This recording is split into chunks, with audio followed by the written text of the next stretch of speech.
Hello friends, welcome to அவலும் நானும். இன்றைக்கி நம்ம ரொம்ப டேஸ்டியான அவரைக்காய் புளிக்குழம்பு எப்படி சிம்பிளாக பண்ணுறதுன்னு பார்க்கலாம். அதுக்கு முதல்ல ஒரு லெமன் சைஸ் புளியை சுடுதண்ணியில் ஊற வச்சிடலாம். அடுத்ததாக ஒரு கடாயில் 4 டேபிள் ஸ்பூன் எண்ணெய் சேர்த்துக்கலாம்.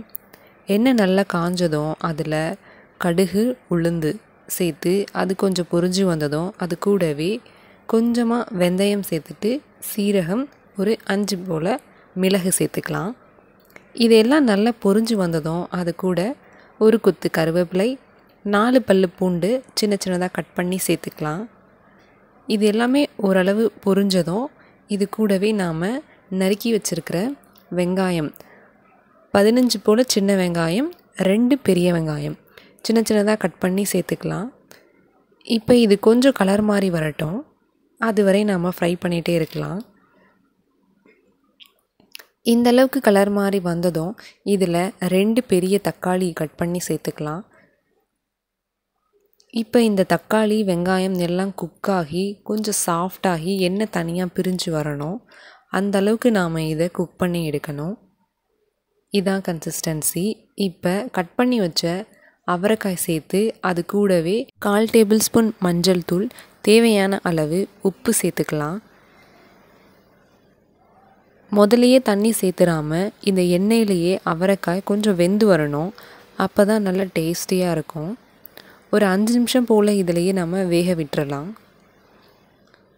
ஓரளவு வெந்து வந்ததும் இப்போ இது கூட காரத்துக்கு மிளகாய் பொடி சேர்க்கணும்.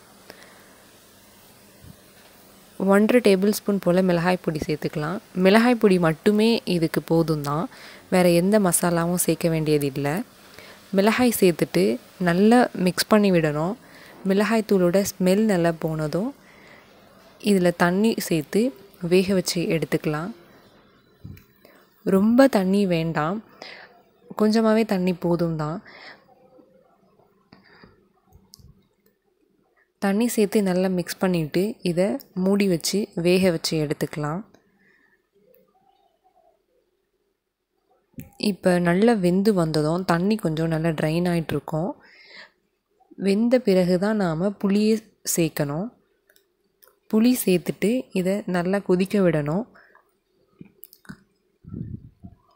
இதை நம்ம புளிக்குழம்பு மாதிரி யூஸ் பண்ணிக்கலாம், அப்படி இல்லைன்னா தொக்கு மாதிரியும் யூஸ் பண்ணிக்கலாம். ரொம்ப டேஸ்டியான ஒரு ரெசிபி.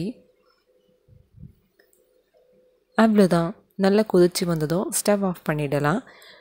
சூப்பரான அவரைக்காய் புளிக்குழம்பு ரெடி. இந்த வீடியோ உங்களுக்கு பிடிச்சிருந்தா லைக் பண்ணுங்கள், ஷேர் பண்ணுங்கள், மறக்காமல் சப்ஸ்கிரைப் பண்ணுங்கள்.